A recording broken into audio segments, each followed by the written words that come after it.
The smell of stale coffee and frying bacon clung to Sarah Jenkins like a second skin. It was 6:15 a.m., and the Blue Plate Diner on the outskirts of Cincinnati was already starting to hum. Sarah moved with the efficient exhaustion only a single mother of two working 3 jobs truly understands. Her uniform, a pale blue polyester monstrosity, was clean, but the seams were starting to fray, much like her nerves. "Coffee, darling?" she asked Mr. Henderson, sliding the chipped ceramic mug across the counter without waiting for an answer. Mr. Henderson had been drinking black coffee here since the Eisenhower administration. He was reliable. The rest of the world, Sarah knew, was not. Rent was due next week. Little Mikey needed new glasses. The old ones were taped together at the bridge, and her car, bless its rusty soul, was making a noise that sounded suspiciously like an expensive surrender. Sarah was a fighter, though. She lived by a simple code: work hard, be honest, and never let the kids see you cry. Honesty wasn't a luxury. It was the foundation of the little dignity she had left. The morning rush hit, a blur of scrambling eggs and ringing checks. Sarah wiped down booth number 4, pushing the sticky syrup dispenser back into place. That's when he walked in. He didn't belong in the Blue Plate Diner, not even close. He was tall, maybe mid-50s, dressed in a charcoal gray suit that looked like it cost more than Sarah's entire annual salary.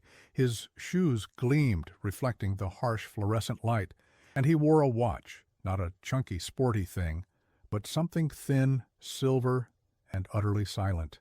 He moved with the quiet confidence of a man who never had to worry about running out of quarters for the laundromat. This was Elias Thorne. Now, Elias Thorne wasn't just wealthy, he was Thorne wealthy. He was the founder of Thorne Global, a massive tech and investment firm that practically ran itself, leaving him with excessive amounts of time and an even more excessive amount of money. Elias lived a life so far removed from the Blue Plate Diner that he might as well have been visiting from Mars. Lately, though, Elias had been feeling empty. He'd conquered business, accrued power, and bought everything worth buying. He even had a private island where his worst problem was deciding which vintage wine to pair with the sunset. But he was deeply cynical about people. He believed everyone had a price, that given enough pressure, integrity would shatter like cheap glass. He had a theory, a dark little hobby, really, of testing people, seeing exactly where the line was drawn between need and morality. He sat down in the clean booth, number 4, the one Sarah had just wiped down, and ordered the simplest thing on the menu, black coffee and a dry toasted bagel. Sarah approached him, notepad ready. She didn't recognize him, which was unusual for this neighborhood, but she treated him the same as she treated Mr. Henderson, with professional courtesy and a genuine, if tired, smile. "Morning, sir. Can I get you anything else?" Elias Thorne looked up. He had sharp, intelligent eyes that seemed to take in every detail. The crack in the vinyl seat, the slight tremor in Sarah's hand as she held the pen, the dark circles under her eyes that no amount of concealer could hide. "Just the coffee, thank you," he said. His voice was smooth, low, and utterly devoid of warmth. It was the voice of a man who delegated feeling to his assistants. Sarah poured his coffee. The interaction was brief, purely transactional. Elias didn't linger. He pulled out a crisp $20 bill, placed it neatly on the table, took one sip of coffee, and stood up. He hadn't even touched the bagel. "Keep the change," he murmured, already heading toward the exit. Sarah watched him go, shaking her head slightly. Rich people were always the strangest tippers. $20 for a $3 coffee and a bagel? That was a good start to the day. She went back to the counter to handle a takeout order. A few minutes later, the rush had thinned to a trickle. Sarah returned to booth number 4 to bus the table. She stacked the plate and the untouched bagel, reaching across the cracked tabletop to grab the $20 bill. That's when she saw it. Tucked neatly against the wall, half hidden by the salt and pepper shakers, was a man's wallet. It was sleek black leather, clearly expensive, the kind that whispered, "custom-made rather than department store." Sarah frowned. Someone had left their wallet It had to be the fancy man. She picked it up. It felt heavy, too heavy. She was about to rush to the door, hoping to catch him, but something stopped her. Curiosity, maybe, or just the need to find an ID so she could call him if he was gone. She flipped open the wallet, and the bottom dropped out of her stomach. It wasn't just credit cards and a driver's license. The wallet was stuffed, absolutely bursting, with cash. Not fives and tens, hundreds. Stacks of crisp new $100 bills held together by a thick rubber band. They were so new they smelled like ink and paper mills. Sarah quickly snapped the wallet shut, her heart hammering against her ribs like a trapped bird. She glanced around the diner. Mr. Henderson was reading his paper. Jenny, the cook, was whistling in the back. Nobody was looking. She slipped the wallet into the deep pocket of her apron. Her hand trembled as she did it. She walked straight to the back storage room, a cramped space smelling of mop water and cleaning chemicals. She locked the door behind her, leaning against the cold cinder block wall, trying to catch her breath. Don't be ridiculous, Sarah. Just count it. She pulled the wallet out again, her fingers shaking so badly she almost dropped it. She opened it, pulling out the thick wad of money. She laid it out on a dusty shelf next to a box of napkins. She started counting, her lips moving silently. 100, 200, 300. It kept going, past 1,000, past 5,000. When she reached $10,000, she stopped. Her eyes were wide, staring at the small mountain of currency. It was an amount of money so large, so utterly fantastical, that it seemed to mock her poverty. $10,000, cash, right here, in her hands. A small, insidious voice, born of months of stress and exhaustion, whispered in her ear. Nobody saw you take it. He's rich. He probably won't even miss it for a week. Your rent is $1,800. Mikey needs his glasses. You could fix the car. You could breathe. The temptation was a physical weight, pressing down on her chest. It was the solution to every single problem that kept her awake at night, staring at the cracked plaster ceiling. It was freedom. She closed her eyes, picturing Mikey's face, his sweet, slightly blurry smile. She pictured her mother, who had always told her, "Honey, you can lose everything, but you can't lose your good name." Sarah took a deep, shuddering breath. The air in the storage room felt thick and suffocating. No, she couldn't. She absolutely could not. She couldn't live with that kind of shadow over her soul. The money would buy her temporary relief, but the guilt, the shame, that would be permanent. It would poison every meal she served her children. She gathered the money, stuffing it back into the expensive leather wallet. She checked the ID. Elias Thorne. The address was a massive penthouse suite downtown. Of course it was. She had to find him. She unlocked the storage room door and slipped back into the main diner area. Her shift was almost over. She walked up to the counter, her face pale, and leaned in close to Jenny the cook, who was wiping down the grill. "Jenny, listen to me. Did you see the man in the suit who was sitting in booth 4? Jenny shrugged, not looking up. "The stiff?" "Yeah, looked like he got lost on the way to a board meeting." "Why?" "He left his wallet. I need to find him. Now." "Call the number on the ID, Sarah, or wait till he calls the diner. He'll realize it's gone." "No, I can't wait," Sarah insisted, gripping the edge of the counter. "I have a feeling about this. He didn't look like the type to forget things. He looked precise." Because she knew she couldn't just drop this wallet in the lost and found. This wasn't a misplaced umbrella. This was an astronomical sum of money. If anyone else found it, it was gone forever. Sarah finished her shift in a daze, the heavy wallet burning a hole in her apron pocket. She clocked out exactly at 2 p.m., waved goodbye to Jenny, and walked out the back door into the weak afternoon sun. Her old beat-up sedan, a relic named Betsy, was parked under a sickly-looking oak tree. She got in, started the engine, praying it would catch, and pulled out her phone. She looked at the address on Elias Thorne's ID, 4400 Grand Avenue, Penthouse 52A. It was a 40-minute drive straight into the heart of the city, right into the territory of glass towers and million-dollar views. It was a world she only saw on the evening news. She didn't hesitate. She put the car in drive. Meanwhile, 45 minutes earlier, Elias Thorne was sitting in the back of his customized black sedan, watching the Blue Plate diner shrink in the rearview mirror. He wasn't worried about the wallet. He wasn't worried about the $10,000 cash. He was waiting. He had orchestrated the entire scenario with meticulous care. He had made sure the wallet was placed exactly where she would find it after he left. He had calculated the precise moment she would be alone to bust the table. His assistant, Mark, who was sitting in the passenger seat, cleared his throat nervously. Mark was used to handling multi-million-dollar deals, but this little social experiment of Elias's made him deeply uncomfortable. "Sir, are you sure about this? $10,000 is a significant amount to just leave." Elias didn't take his eyes off the diner. "It's a fraction of a fraction, Mark. Besides, I need to know the answer." "The answer to what?" "The value of a soul, Mark. The price point of desperation. That woman, Sarah, she's clearly struggling. She has the look of a person who sleeps 4 hours a night and worries the rest of the time. If she keeps it, she proves my point. Everyone breaks. If she returns it, then perhaps I have misjudged the world." "And if she returns it, what then?" Mark asked. A faint, almost imperceptible smile touched Elias's lips. "If she returns it, Mark, then the test begins." Elias had already run background checks on Sarah Jenkins before he even stepped foot in the diner. He knew about the medical bills, the eviction notice scare from 6 months ago, and the fact that she was trying to save up for community college courses in bookkeeping. He knew exactly how much that $10,000 meant to her. He pulled out his phone. "I want a live feed of the diner's exterior. Tell the surveillance team to track her movements once she leaves work." Mark nodded, relaying the instructions with military precision.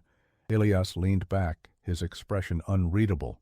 He waited for the call from the diner, the inevitable panicked message saying, "We found your wallet, sir," but the phone remained silent. 15 minutes passed. 20. "Sir," Mark said, checking his watch. "She should have called by now, or at least asked the manager to call." Elias shifted. "Give it time. She is currently in the storage room, wrestling with her conscience. It's the most important negotiation of her life." 30 minutes. Still silence. Elias felt a familiar surge of cold satisfaction. Ah, there it is. The predictable outcome. He had been right all along. She had taken the money. She was probably already making plans. He felt a dull, familiar disappointment. He was about to instruct Mark to cancel the test and move on to the next cynical venture when Mark's phone buzzed. "Sir, we have eyes on her. She just left the diner. She's in her vehicle." "Where is she headed?" Elias asked, his voice sharp. Mark checked the GPS coordinates being fed to him. He frowned, looking genuinely confused. "Sir, she's not headed home. She's headed downtown. She's on the I-71 South. Looks like she's coming straight toward the Grand Avenue Tower." Elias Thorne sat bolt upright. He hadn't expected this. Not at all. "She's coming here?" "Yes, sir. Based on her route, she's driving to the address listed on the ID." A genuine spark of intrigue, a feeling Elias hadn't experienced in years, ignited in his chest. "Mark, expedite the route. I want to be in the lobby when she arrives. And Mark, no one is to interfere. I want to see this unfold naturally." Sarah gripped the steering wheel of Betsy, her knuckles white. The traffic was awful, bumper to bumper, and every stoplight felt like an eternity. She kept glancing into her rearview mirror, half expecting a police car to flash its lights, convinced she looked guilty just by possessing the wallet. She finally pulled off the highway and navigated the labyrinth of polished steel and glass towers. The air here was different, cleaner, colder, and heavy with the scent of money. She found the address, 4400 Grand Avenue. The building was a monolith, soaring into the sky, its entrance guarded by polished granite and a formidable security desk. Sarah found a spot down the street, illegally parked, and turned off the engine. The silence felt deafening.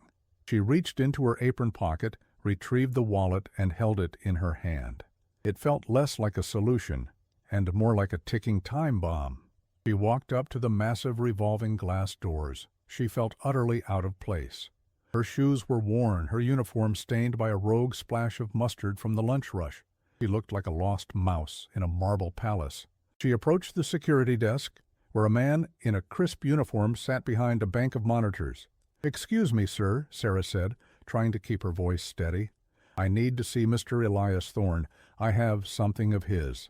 The security guard looked her up and down slowly, his expression one of polite disdain. "Do you have an appointment with Mr. Thorne?" "No, I work at the Blue Plate Diner. He left this." She held up the black leather wallet. The guard's eyes widened momentarily, recognizing the quality of the leather. "I see. Mr. Thorne is not available for unscheduled visits. He is in the penthouse. I can take that for you and have it delivered." "No," Sarah said firmly. This wasn't about delivery. This was about doing the right thing, straight into the hands of the owner. "I need to give it to him directly. It's very important. It has a lot of cash in it." The guard sighed, clearly annoyed by this disturbance to the building's perfect order. He reached for the phone. Before he could dial, a voice cut across the vast marble lobby, resonating with authority. "That won't be necessary, Miller." Sarah turned. Elias Thorne was standing a few feet away, emerging from a private elevator bank. He hadn't changed his clothes, still wearing the expensive charcoal suit. He looked exactly the same as he had in the diner, imposing, detached, and utterly controlled. He walked toward her slowly, his eyes fixed on the wallet in her hand. Sarah felt a rush of relief so profound it almost made her knees buckle. The ordeal was over. "Sir, Mr. Thorne," she stammered, holding out the wallet. "You left this at the diner, booth 4. I was worried." Elias Thorne took the wallet. He didn't thank her immediately. He simply looked at the wallet, then back at her, his gaze penetrating, analytical. It felt less like a man receiving his property, and more like a scientist observing a specimen. He opened the wallet, checked the cash, counted the stack of hundreds with a quick, practiced thumb, and confirmed the full $10,000 was there. Then he looked back at Sarah. "You drove 40 minutes during your busy day to return this," he stated, not as a question, but as a fact he was processing. "Yes, sir. I couldn't just leave it. It's a lot of money." "It is," he agreed.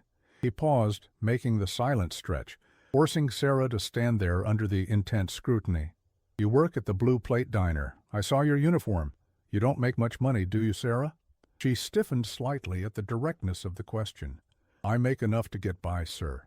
$10,000 would solve a lot of problems for someone who is just getting by. Sarah swallowed hard. This was the moment. She felt a flash of anger. He was making this sound like an interrogation, like she needed a medal for not stealing. "Sir, whether I'm rich or poor doesn't change the fact that this is your property. I wouldn't keep something that wasn't mine." Elias Thorne slowly pulled the stack of cash from the wallet. He held the $10,000 in his hand, a thick block of currency. "I believe you, Sarah," he said. He extended his hand, holding the money out to her. "Take it." Sarah stared at the cash, then back at his face. She was completely bewildered. "I beg your pardon?" "The money. It's yours. A reward for your honesty. $10,000. Sarah shook her head immediately, stepping back slightly. "No, sir, absolutely not. I don't want a reward. I just did what anyone should do. I don't want to be paid for being honest." Elias Thorne's expression didn't change, but his eyes narrowed slightly. He hadn't expected this rejection. He had expected her to take the money, perhaps with a moment of false humility, but to take it nonetheless. "Nonsense. This is a token of my appreciation. Take it. Consider it a bonus. Mr. Thorne, I appreciate the offer, but I came all this way to return your money, not to take more of it. If you want to thank me, a simple thank you is fine. Now, if you'll excuse me, I need to get back to my car before I get a ticket." She turned to leave. She had done her duty. The heavy weight of responsibility was gone. Now, she just needed to get back to her life. Elias Thorne watched her retreat toward the glass doors. He was genuinely taken aback. This was not in his script. He was used to people taking what was offered, especially when it was substantial. "Wait, Sarah!" he called out. She stopped, turning back reluctantly. Elias walked closer, the $10,000 still in his hand. "You refuse the money because you believe honesty shouldn't be bought. I respect that. But I insist on compensating you for your time and effort. This is not payment for honesty. This is reimbursement for gas and lost wages." He peeled off a single $100 bill from the stack and offered it to her. $100 for the trip downtown. Sarah hesitated. $100 was significant. It was almost a full day's wages at the diner, and it would easily cover the cost of the gas she'd burned driving into the city. Thank you, sir, she said softly, taking the single bill. She folded it neatly and slipped it into her pocket, separate from the wallet. You're welcome, Sarah, Elias said, a thoughtful look replacing his usual cynicism. He watched her walk out the door and disappear into the street traffic. Elias Thorne stood in the silent, echoing lobby, holding the $9,900 that Sarah had rejected. He had tested her desperation, and she had passed. But the test, he realized, was far from over.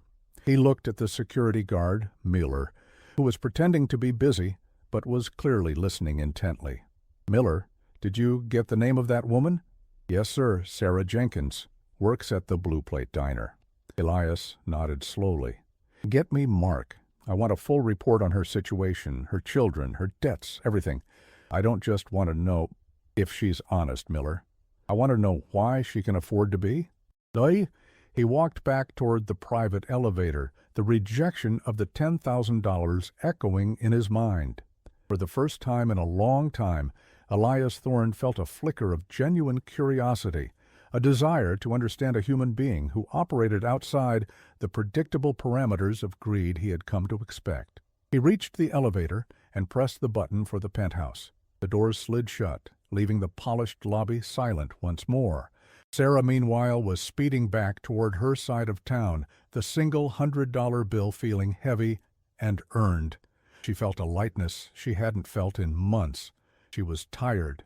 She was broke, but she was square with the world.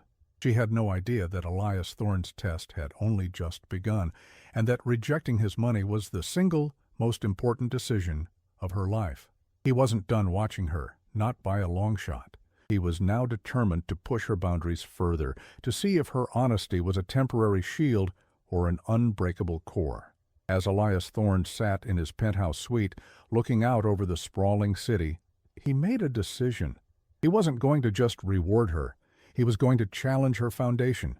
He was going to insert himself into her world, subtly at first, to see if genuine goodness could survive the persistent pressure of massive opportunity. His phone rang. It was Mark. Mark, I want you to make a few calls, Elias instructed, his voice calm yet intense. First, find out who owns the Blue Plate Diner. Second, I need a list of all available properties in Sarah Jenkins's neighborhood suitable for a small, high-end commercial renovation. And third, I need the name of a reliable, discreet investigator.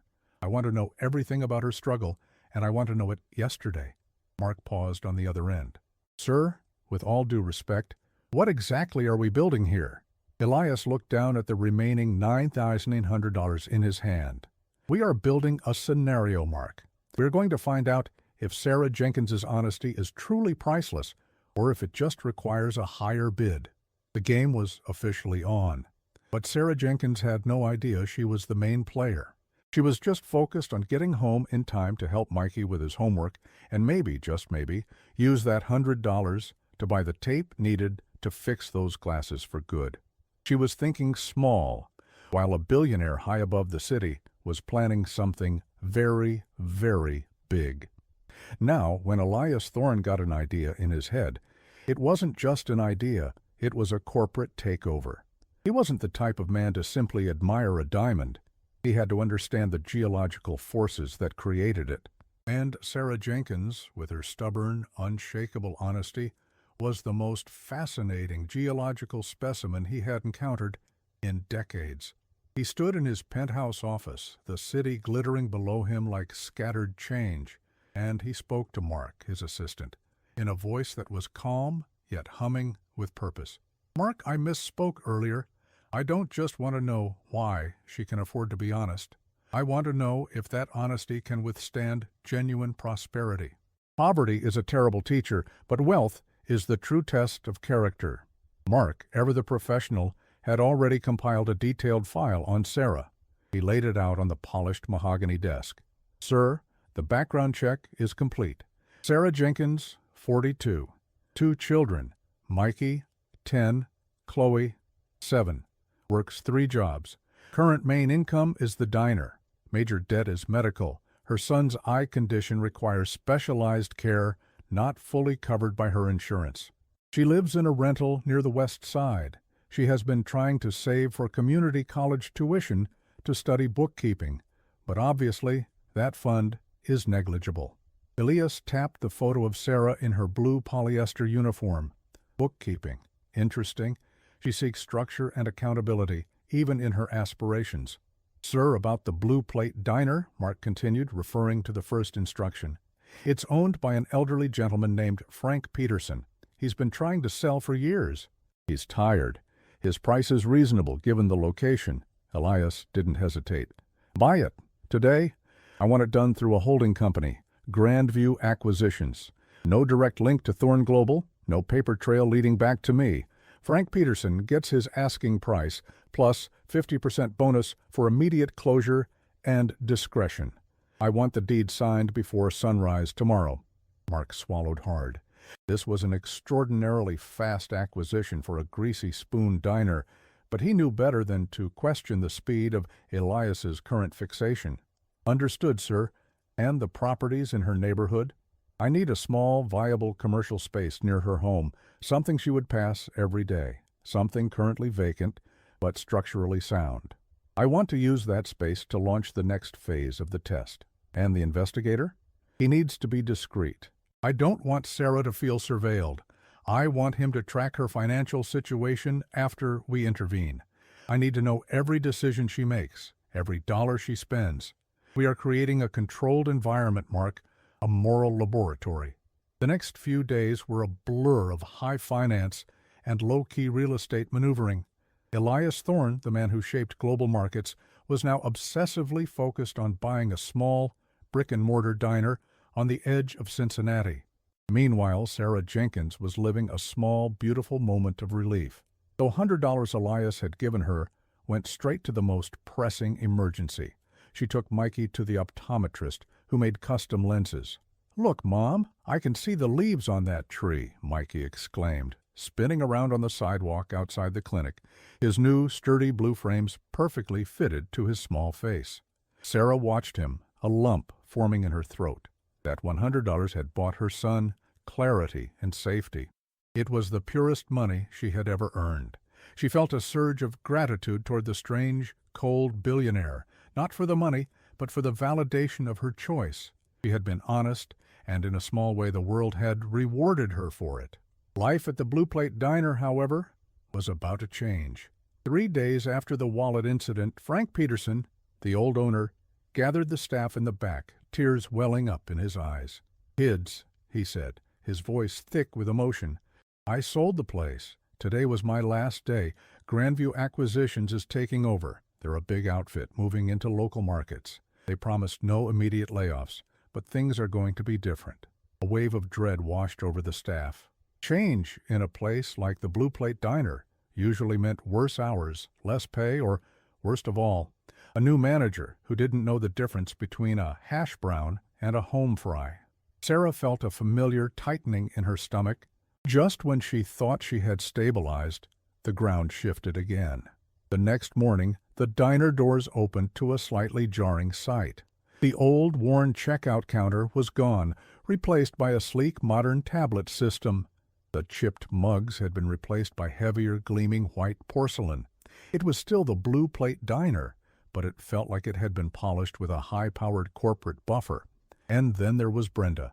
Brenda was the new manager, sent in by Grandview Acquisitions. She was sharp, dressed in business casual that looked wildly out of place next to the smell of old grease, and she carried a clipboard like a weapon. Brenda was efficient, humorless, and immediately began implementing new synergy protocols.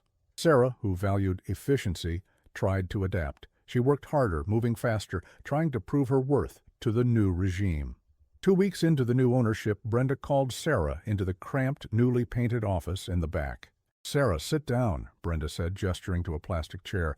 "I've been reviewing the staff files. Your performance metrics are outstanding. You're reliable, you handle stress well, and you have a perfect attendance record." Sarah nodded, bracing herself for a new, demanding schedule. "Grandview Acquisitions is impressed," Brenda continued, flipping open a folder. "We're not just buying this diner. We're looking to expand our local footprint. We need people we can trust. This was it, Sarah thought. The offer for more hours, maybe $1 raise. We're offering you a promotion, Sarah, a significant one. Brenda slid a piece of paper across the desk. It was a job offer. Operations Coordinator, Local Acquisitions. Sarah stared at the salary figure. Her eyes widened. It wasn't a raise. It was a transformation. It was $75,000 per year. She looked up at Brenda, convinced this was a joke. $75,000?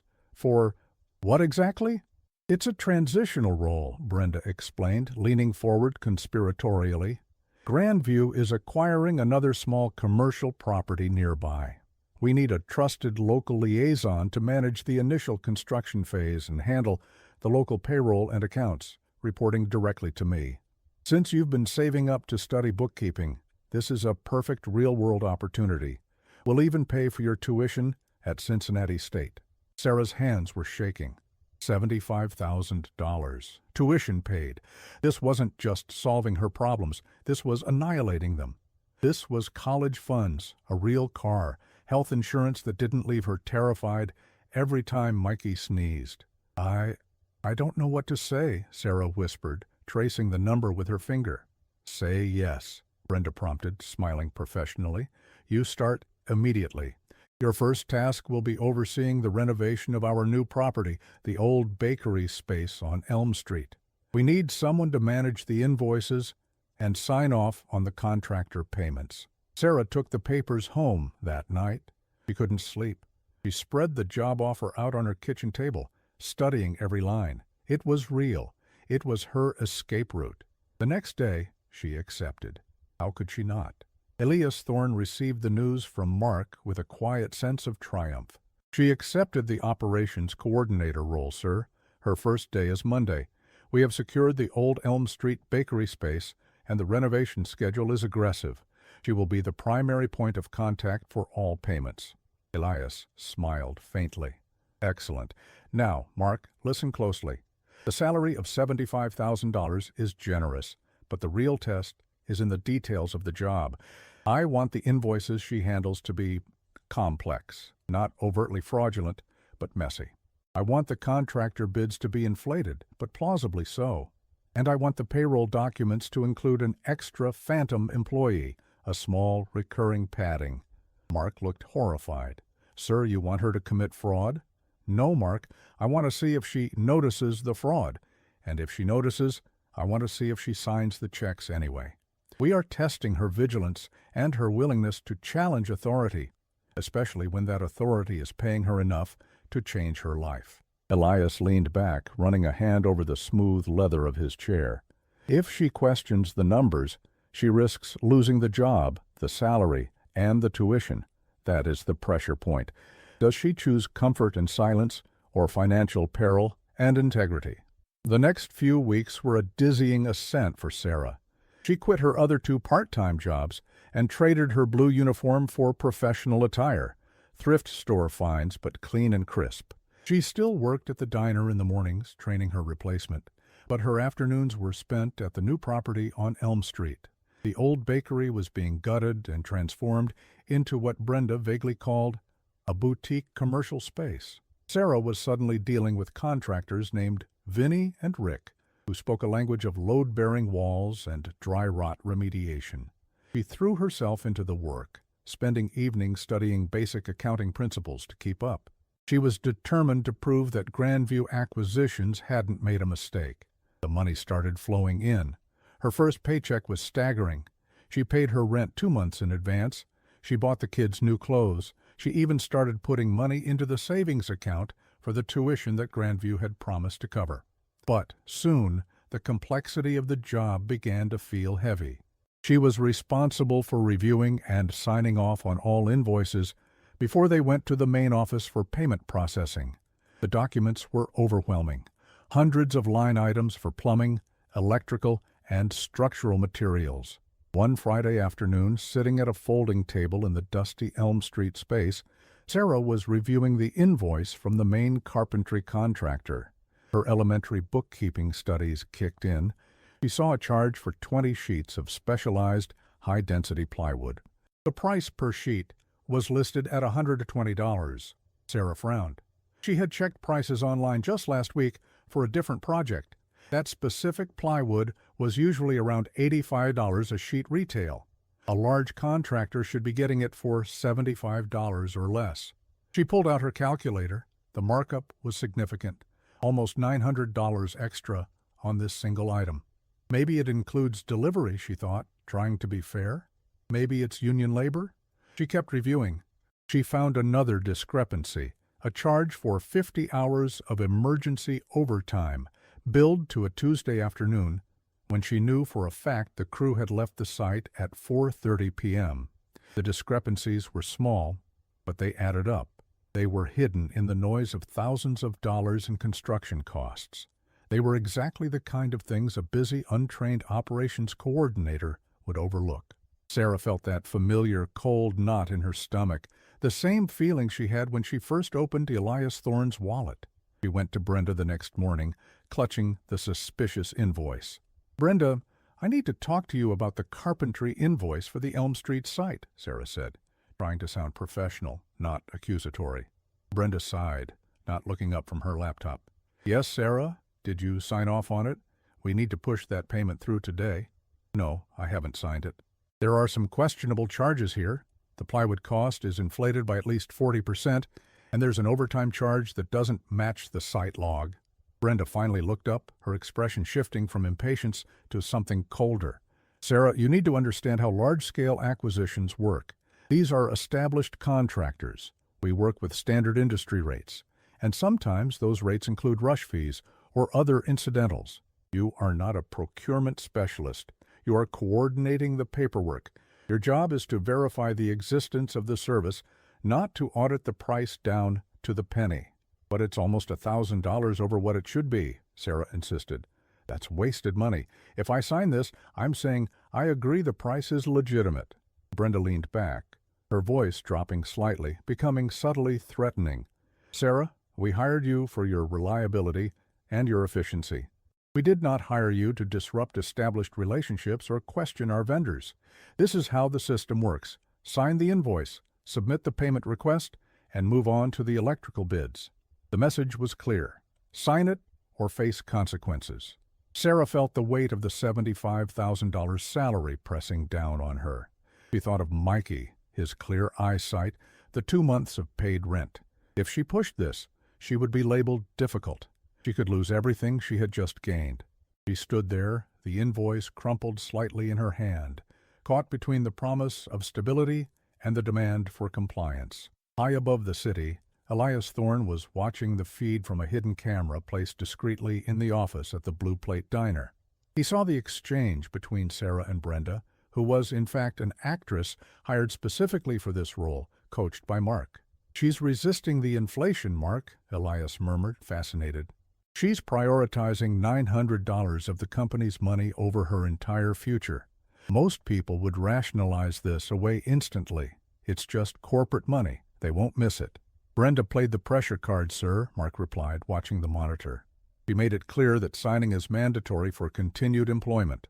"Now we wait for the decision," Elias said. "This is the true crucible. The first test was passive, return stolen money. This test is active. Compromise your principles to keep earned money." The camera showed Sarah walking out of the office, her face pale, the invoice still in her hand. She didn't sign it immediately. She went back to the counter, mechanically wiping down the freshly polished stainless steel. She worked the rest of her shift in a fog, the voice of Brenda echoing in her head. This is how the system works. When she got home, she didn't talk about it. She helped Mikey with his math homework, kissed Chloe goodnight, and then retreated to the kitchen table. She pulled out the invoice and the job offer. On one side, a life of security. On the other, her good name. She knew deep in her soul that if she signed that invoice, she was taking the first step onto a slippery slope. Today it was $900 in inflated plywood. Tomorrow it would be something bigger. She would be complicit. She would be the poor woman who finally succumbed to the system's quiet corruption. She remembered her mother's words, "You can lose everything, but you can't lose your good name." Sarah picked up her phone and called Brenda's work number. even though it was 9:30 p.m. Brenda answered, sounding annoyed. "Yes, Sarah?" "Brenda, it's about the invoice," Sarah stated, her voice trembling slightly but firm. "I cannot sign it in good conscience. I verified the pricing with 3 different suppliers today.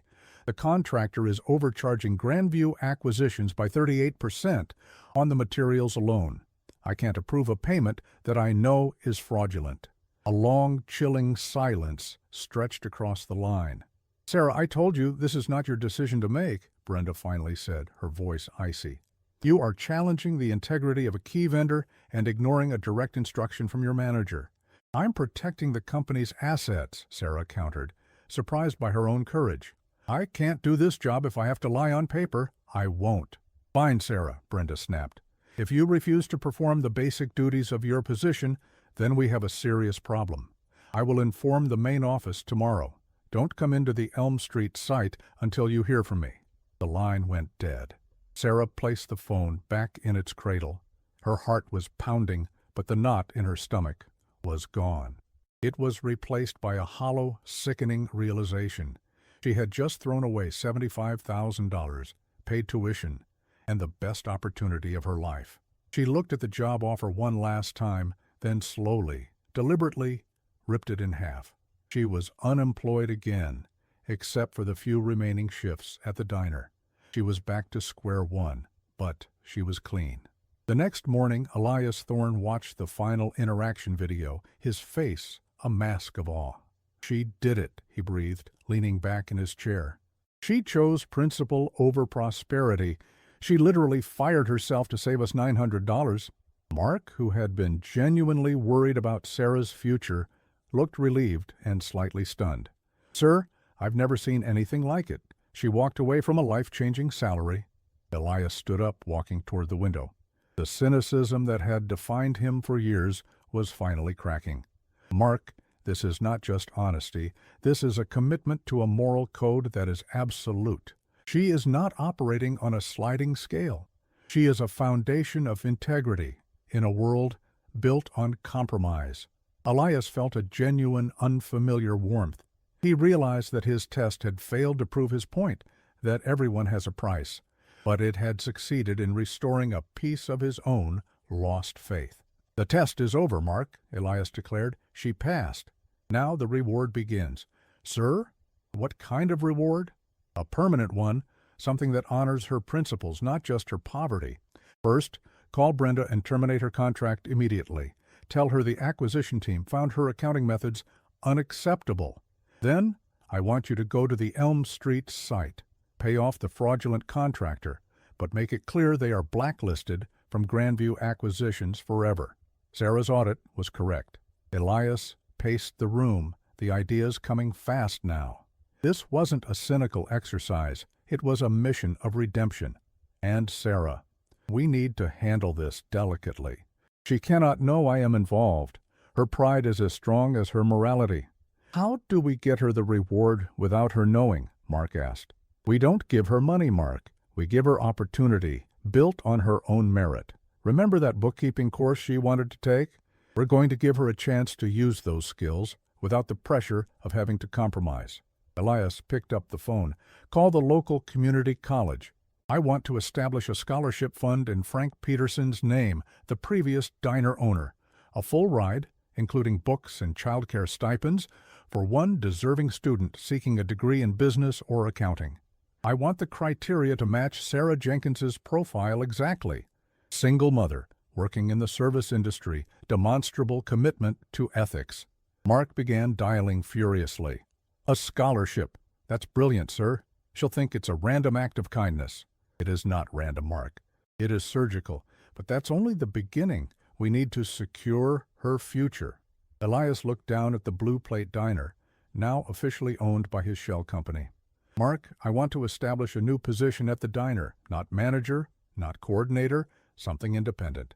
I want Sarah to be the independent financial auditor for the Blue Plate Diner, a separate contract reporting directly to the new ownership, Grandview Acquisitions. Her salary will be $50,000, secure and guaranteed, for 5 years. Her job description is simple. She audits all incoming and outgoing payments, ensuring 100% honesty and transparency. She is paid to be honest, and if she finds fraud, she reports it directly to me, anonymously, of course, through a secure channel. Mark dropped his pen.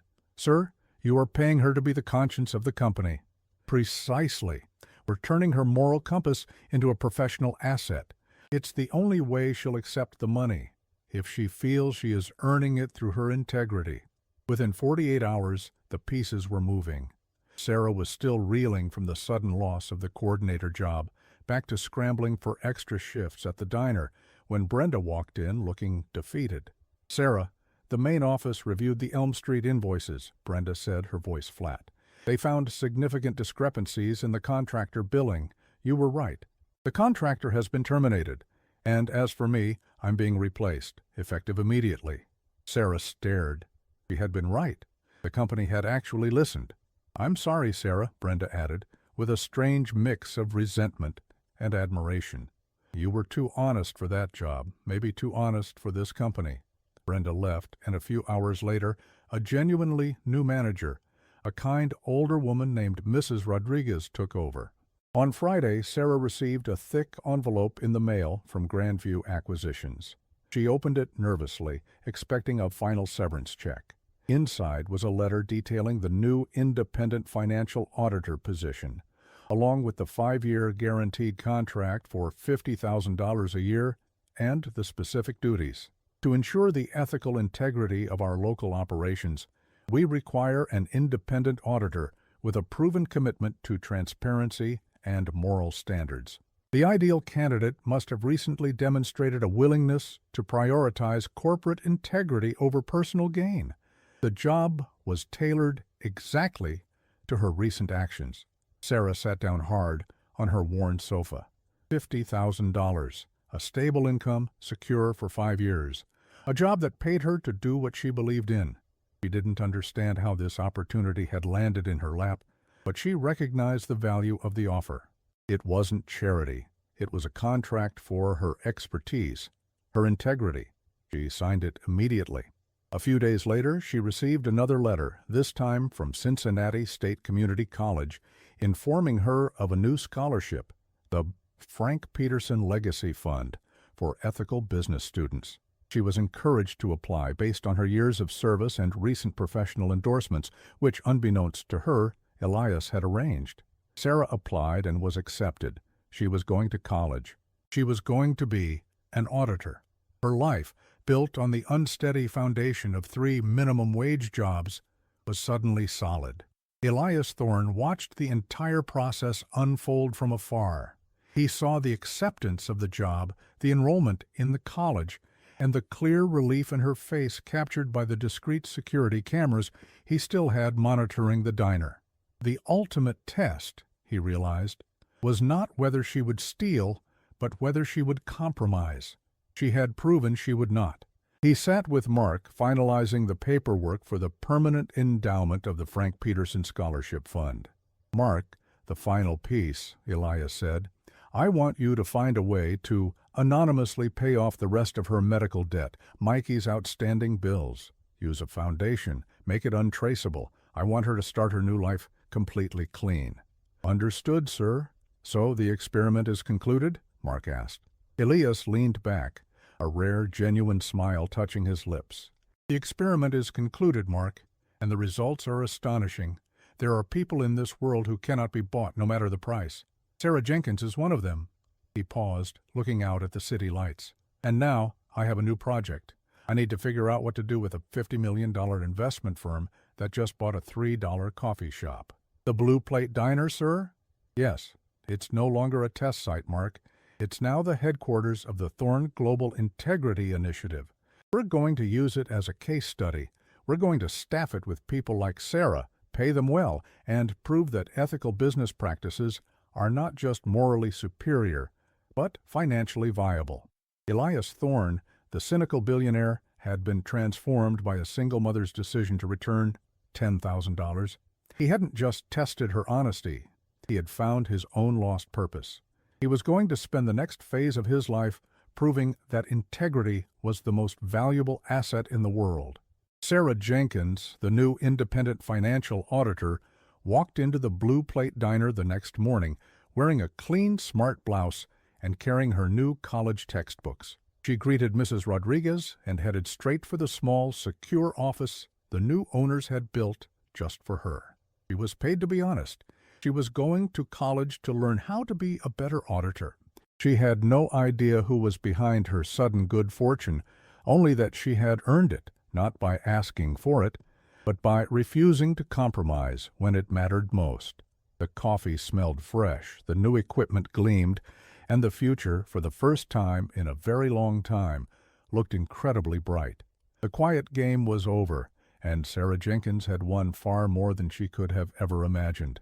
But Elias Thorne, the man who had orchestrated it all, was about to step out of the shadows and truly change her world forever.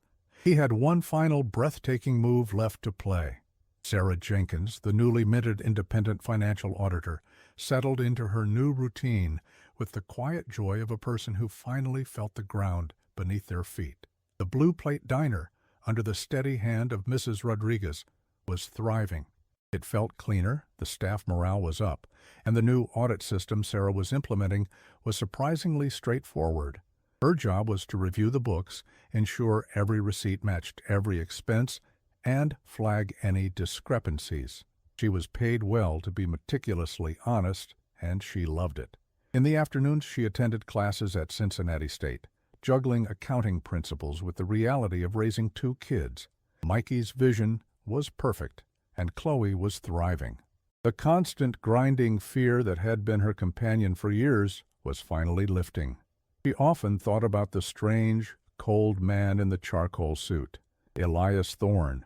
She had returned his money, and somehow the universe had responded by delivering her the job she was currently performing.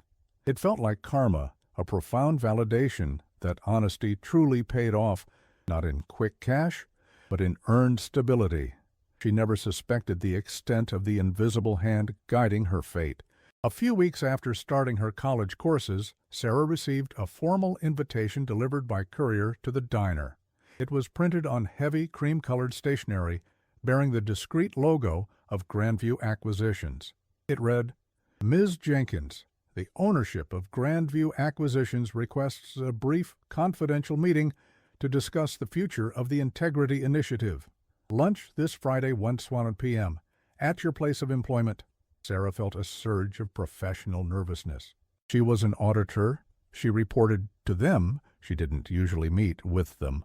On Friday, she dressed carefully in her best thrift store blazer. She made sure the audit reports were flawless. She was ready.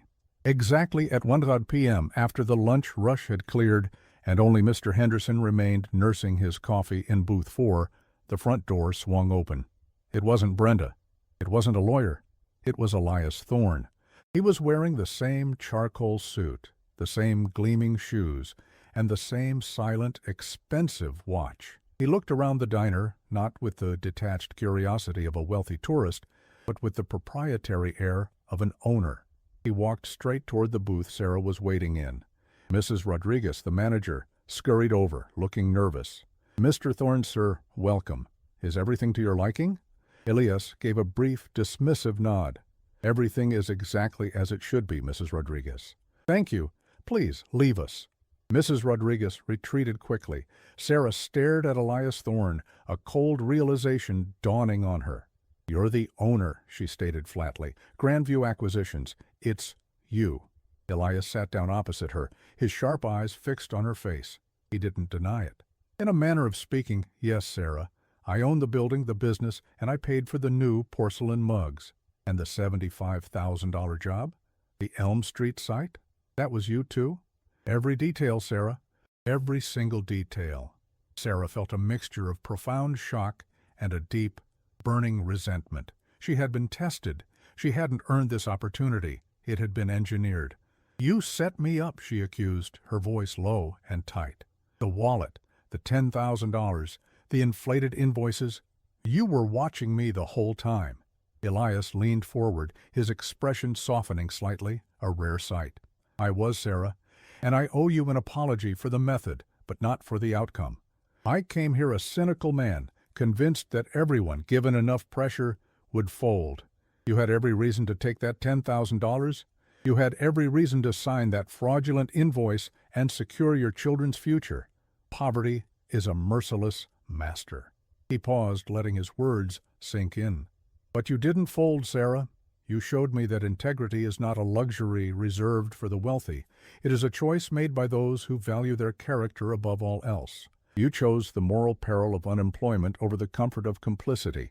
He reached into his inner pocket, not pulling out a wallet, but a small, sleek tablet. He slid it across the table. The $50,000 auditor job, the scholarship, those were the initial rewards for passing the test. They were designed to give you the stability you earned. Look at this, Sarah. Sarah picked up the tablet, her hands still shaking slightly from the shock of the revelation. The screen showed a complex organizational chart. At the top was Thorn Global, and branching off it was a new division, Thorn Global Integrity Initiative. I told Mark the experiment was over, but the mission had just begun, Elias explained, his voice gaining the passion of a true visionary. You didn't just pass a test, Sarah. You created a blueprint. I am restructuring a significant portion of my philanthropic and investment efforts around the principle you demonstrated here: absolute, uncompromising integrity. He pointed to a box on the organizational chart, high up, directly beneath his own name. The title was Director of Ethics and Compliance, Thorn Global Integrity Initiative. I need someone to run this division, someone who has faced the true cost of honesty and chosen it anyway. Someone who understands that a $1,000 markup can ruin a soul faster than $1 million heist. He looked directly into her eyes. I am offering you this position, Sarah. It requires you to finish your degree, which we will continue to pay for, but your primary responsibility will be to build the infrastructure of trust within my global operations. You will audit, you will advise, and you will enforce a code of ethics that you personally defined. Sarah stared at the title. Director, Global Compliance. It was a role that paid hundreds of thousands of dollars, a role that required a lifetime of corporate ladder climbing, and he was offering it to her, the waitress from the Blue Plate Diner. "Why me, Mr. Thorne?" she whispered.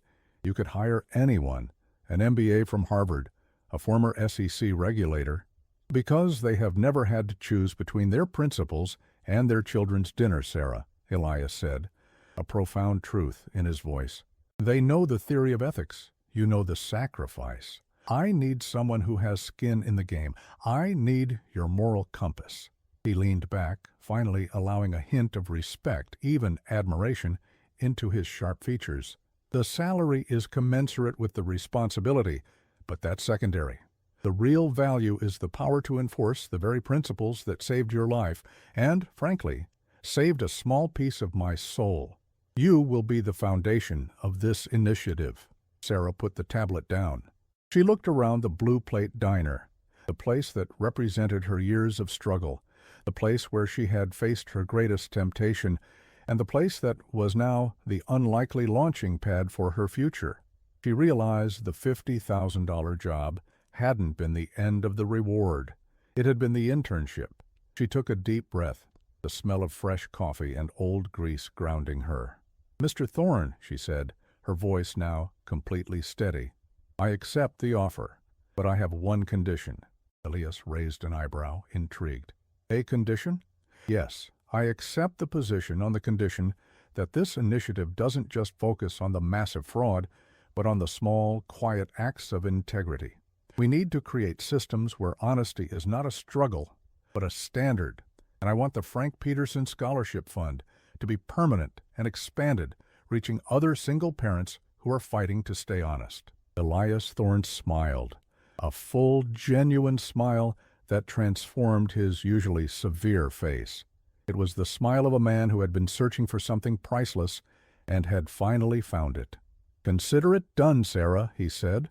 "The Thorn Global Integrity Initiative will prioritize the small acts. We will invest in the integrity of every employee, from the boardroom to the booth." He stood up, extending his hand across the table. Sarah took it. His grip was firm and warm, a stark contrast to the cold detachment she had felt the first time he walked into the diner. "Welcome aboard, Sarah," he said. You taught me a valuable lesson. The value of a person's soul is not measured by the price it can fetch, but by the price they refuse to pay. Sarah watched him walk toward the door. As he passed Mr. Henderson in booth 4, Elias stopped. "Mr. Henderson," he said, reaching into his pocket, "the coffee is on me today, and please tell the cook that the hash browns are excellent." Elias Thorne left the Blue Plate Diner, walking back into the world of high finance. But he was a different man. He was no longer seeking to prove the world was corrupt. He was dedicated to proving that integrity was the most valuable investment of all. Sarah, the new director of ethics and compliance, picked up her college textbooks and her audit reports. She had the security, the education, and the power to make a real difference. Her life was no longer about surviving, but about building. She had refused to be bought, and in doing so, she had been given everything. The quiet game was over. The honest woman had won. And the Blue Plate Diner, a small beacon of light on the edge of Cincinnati, became the unlikely birthplace of a global movement dedicated to the priceless value of a good name.